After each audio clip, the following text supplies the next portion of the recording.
देवऋषि नारद जी कहते हैं तुम रुका जी से, मैं नारायण को खोज रहा हूं, नारायण मिल नहीं रहे।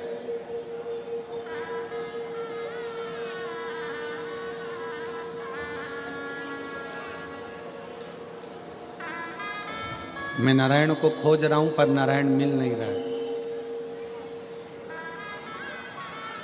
क्या तुम भी शिव जी को खोजते हो? क्या तुम भी शंकर भगवान को खोजते हो?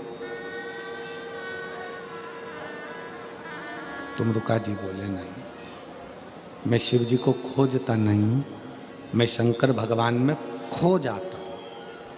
खोजने में और खोने में दोनों में अंतर, दोनों में।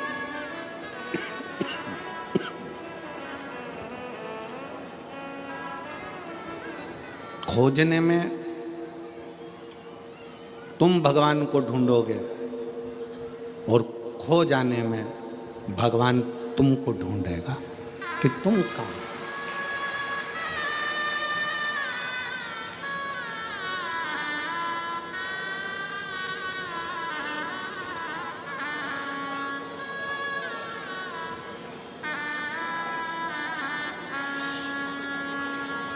इसलिए शंकर को खोजना नहीं है हमको, शिव जी को हमें खोजना नहीं है, हमें शंकर भगवान को खोजना नहीं है, हमें शंकर भगवान में खो जाना है। शिव के अंदर, शिव के भजन में, भगवान शंकर की भक्ति में, भगवान शंकर के स्मरण में, भगवान शंकर के मंत्र जाप में, भगवान शंकर के नाम जाप में हमें खो जाना है। उसमें खो जा। और जब आप और हम जब उसकी भक्ति में खो जाते हैं तो फिर मेरा देवाधिदेव महादेव, मेरा शंकर, मेरा त्रिकालदर्शी, मेरा कैलाशी विनाशी शिव खुद आता है, मेरा शंकर खुद आता है, मेरा शिव स्वयं आते हैं और हमें ढूंढने का प्रयास करते हैं। मेरे शंकर स्वयं आते हैं स्वतः।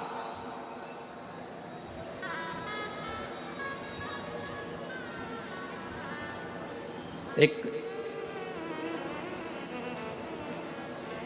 शिवाय नमस्तुभ्यम में, पंचाक्षर मंत्र नमः शिवाय में, षडाक्षर मंत्र ओम नमः शिवाय में आप शिव भक्ति में खो जाओ।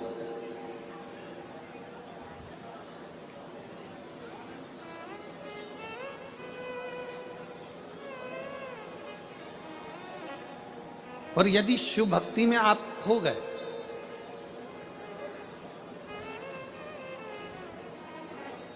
एक बार यदि शंकर भगवान की अविरल भक्ति में आप खो गए, फिर आपको शंकर भगवान को आपको नहीं ढूंढना है, शंकर भगवान।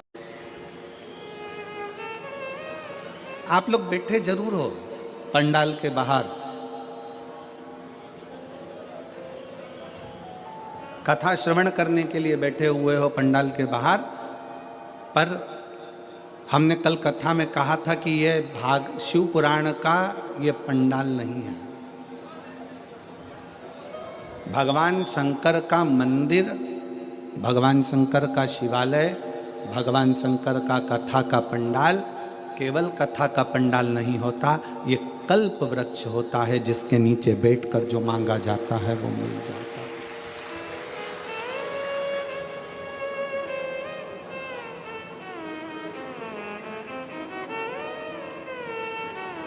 जो ढूंढोगे वो मिलेगा, जो मांगोगे वो मिलेगा।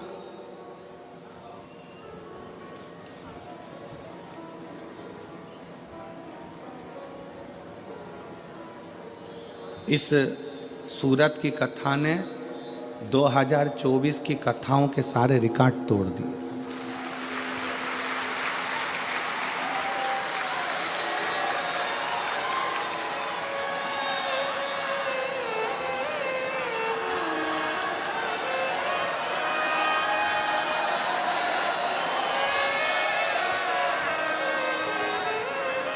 सारे रिकॉर्ड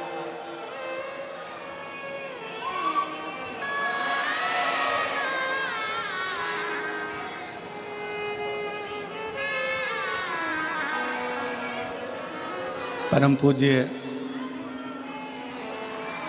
राम कथा के रसिक वक्ता, परम पूज्य राम का ही एक स्वरूप, गुजरात के हीरा रतन परम पूज्य श्री मोरारी बापू जी अपनी वाणी में गुजरात की ही भूमि पर कह रहे थे कि 14-14 लाख शिव भक्त कथा में श्रवण करने के लिए जाते हैं। शायद एक संत के मुख से निकली हुई वाणी सूरत गुजरात में सिद्ध हो गई और आज 8 से 10 लाख के ऊपर शिव भक्त शिव महापुराण की कथा को श्रवण करने के लिए। जितना ग्राउंड भरा है उतनी रोडें भरी हुई हैं, जितनी रोडें भरी हुई हैं उतनी गाड़ियां भरी हुई हैं और रास्ते में शिव भक्त अभी आ ही रहे हैं। इस व्यासपीठ से मैं नमन करता हूं पर पूज्य श्री मोरारी बापू के पावन चरणों को, जो अपनी वाणी से इस व्यासपीठ का लेख वर्णन किया।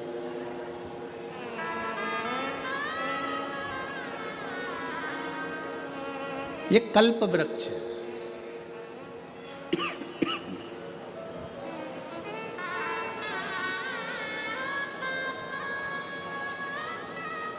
और खाली ना जाता कोई दर से तुम्हारे, खाली ना जाता कोई दर से तुम्हारे, मैं भी खड़ी हूँ नंदी बाहे पसारे, अपने हृदय से लगा लो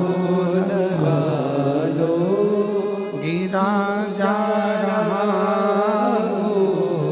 उठा लो भोले अपने दर से अब तो ना टालो, गिरी जा रही हो उठा लो। ये कथा का पंडाल नहीं, ये कल्प वृक्ष है। इस कल्प वृक्ष की छांव में बैठकर जो हम मांगते हैं, इस कल्प वृक्ष की छांव में बैठकर जो हम पाना चाहते हैं, वो हमें शिव देता है, शिव प्रदान करता है।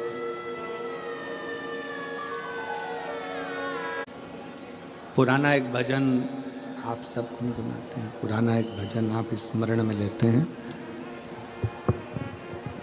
पुराना भजन एक आप लोग गुनगुनाते हैं कि फूलों में ढूंढा तुझे कलियों में पाया है, और फूलों की खुशबू में मेरे बाबा का ठिकाना है। उसी तरह संसार में ढूंढना बंद करो परमात्मा को। हमें कहीं जाकर भगवान को खोजना नहीं है, वो हमारे दिल के अंदर बैठा हुआ है। केवल अपने अंदर झांक कर देखना है और परमात्मा का दर्शन करना है।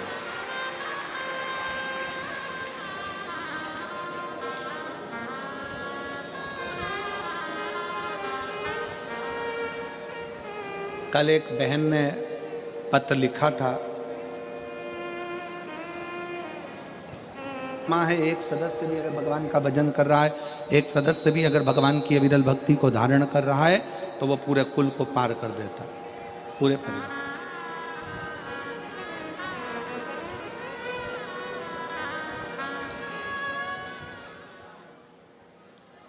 और किसी के भीतर ये अहंकार ना आए। आप जितने लोग कथा श्रवण कर रहे हैं, जितने लोग कथा में पहुंचे हैं, आस्था चैनल पर कथा सुन रहे हो, फेसबुक यूट्यूब पर कथा सुन रहे हो, ताल में बैठकर कथा सुन रहे हो, आप जहां बैठकर कथा का रसतत्व ग्रहण कर रहे हो, आप जहां बैठकर कथा सुन रहे हो, आपके अंदर ये अभिमतता नहीं आना चाहिए कि मैं भगवान की कथा को सुनने के लिए बैठी हूं या मैं भगवान की कथा श्रवण कर रही हूं। नहीं, बगीचे में बहुत सारे फूल होते हैं, एक फूल बगीचे में से तोड़ा जाता है, वो कौन सा फूल तोड़ा जाता है? जो बड़ा सुंदर लगता है। उसी तरह पूरे परिवार में अगर आप अकेले भगवान शंकर की भक्ति में लगे हो तो भगवान को धन्यवाद देना कि भगवान ने उस बगीचे में से हमको चुना है। उस बगीचे में से भगवान ने हमको चुना है।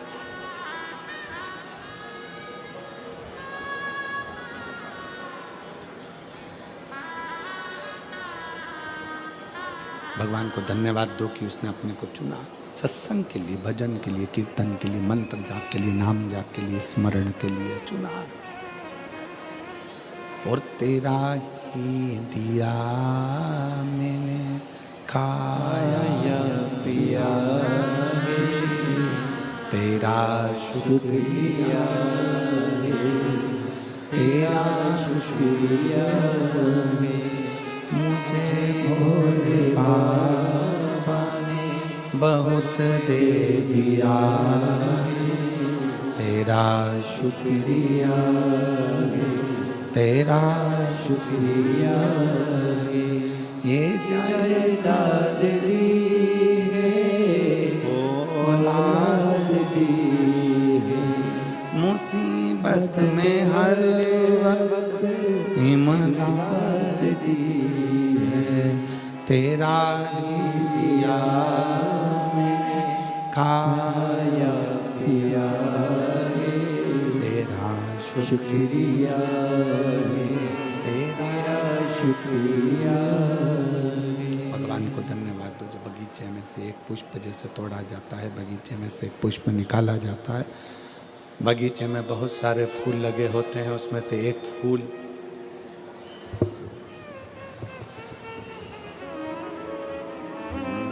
मुझे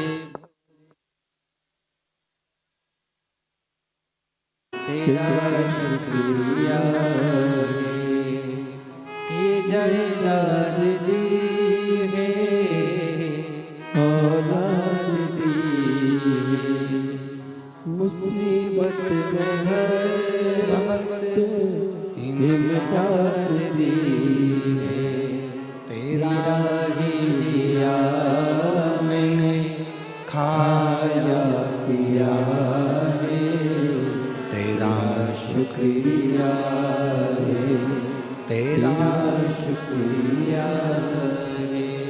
भगवान को धन्यवाद देते रहो कि उस शिव की कृपा से प्राप्त हुआ। अगर चुना,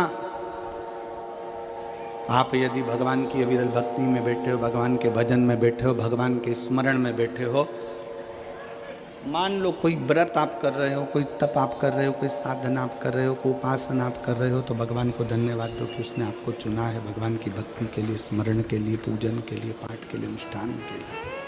उसने आपको चुना। एक पत्र है, पूरा रक्त निकल रहा है और बाणों की सैया पर भीष्म पितामह पड़े हुए हैं।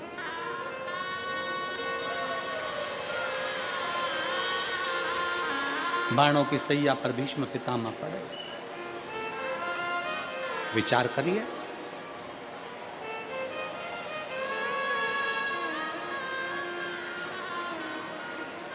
पड़े भीष्म पितामह बाणों की सैया। अर्जुन बाण छोड़ता है। बाण छोड़ने से पहले अर्जुन के मन में संशय उत्पन्न हो गया।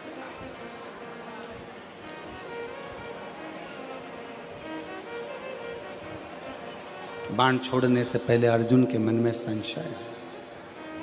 अर्जुन ने कहा, प्रभु अगर मैं बाण छोड़ता हूं और भीष्म पितामह के शरीर में लगेगा तो भीष्म पितामह को कष्ट बहुत होगा, बहुत कष्ट। अगर मैं बाण छोड़ता हूं तो भीष्म पितामह को कष्ट बहुत होगा।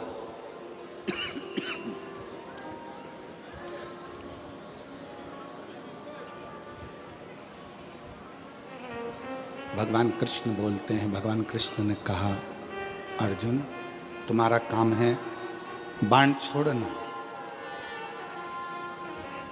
दुनिया के लोगों को लगेगा कि अर्जुन ने बाण छोड़े हैं और भीष्म पितामह के शरीर पर बाण लगे हैं और बाणों की सैया पर भीष्म पितामह पड़े हैं, पर अर्जुन सत्यता तो ये है कि भीष्म पितामह ने एकादशी का व्रत किया हुआ है। 26 एकादशी भीष्म पितामह ने करी है। उन एकादशी पर भीष्म पितामह एक काम करते थे, उस एकादशी के दिन भीष्म पितामह कहीं नहीं जाते थे। गौ माता के पास रहकर गाय को चारा देकर, गाय की सेवा कर कर, गाय की पूजन कर कर, गौ माता की आराधना कर कर भीष्म पितामह अपना एकादशी का व्रत करते थे।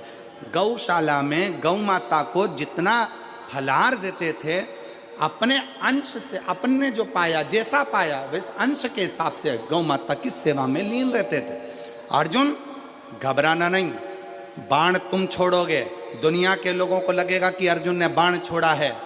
भीष्म पितामह बाणों की सैया पर पड़े हैं, दुनिया के लोगों को लगा रहेगा, पर अर्जुन, भीष्म पितामह के शरीर में बाण नहीं चुभेंगे। भीष्म पितामह बाणों की सैया पर नहीं, जो एकादशी का व्रत भीष्म पितामह ने करा है, उस एकादशियां भीष्म पितामह को अपने हाथ पर झेल लेगी और उसको अपने हाथों पर।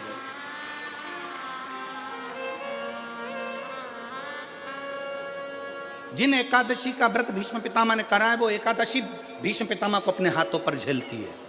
इसलिए हमारे पुष्टि मार्ग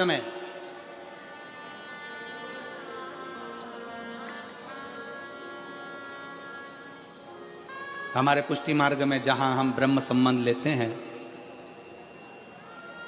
हमारे वल्लभ कुल में एक बड़ी सुंदर बात कही जाती है कि भले बकरी जैसे चरो पर एकादशी जरूर करो।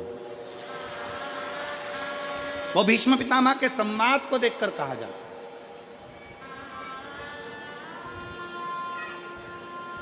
वो भीष्म पितामह के संवाद को देखा जाता है कि भीष्म पितामह के साथ का व्रत करते हो, आप 16 सोमवार का व्रत करते हो, आप संकट सोमवार का व्रत करते हो, आप शिवरात्रि का व्रत करते हो,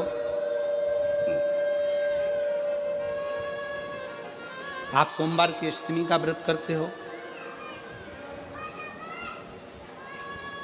उन व्रतों में सारे व्रत करो मना नहीं है, पर उस व्रत में अपना पूर्ण कथा कर रही है, शिव पुराण वर्णन कर रही है। माता जी तप करने के लिए बैठी है और सती माता का तप इतना प्रबल हुआ, शिवजी स्वयं सती माता को ढूंढने के लिए गए।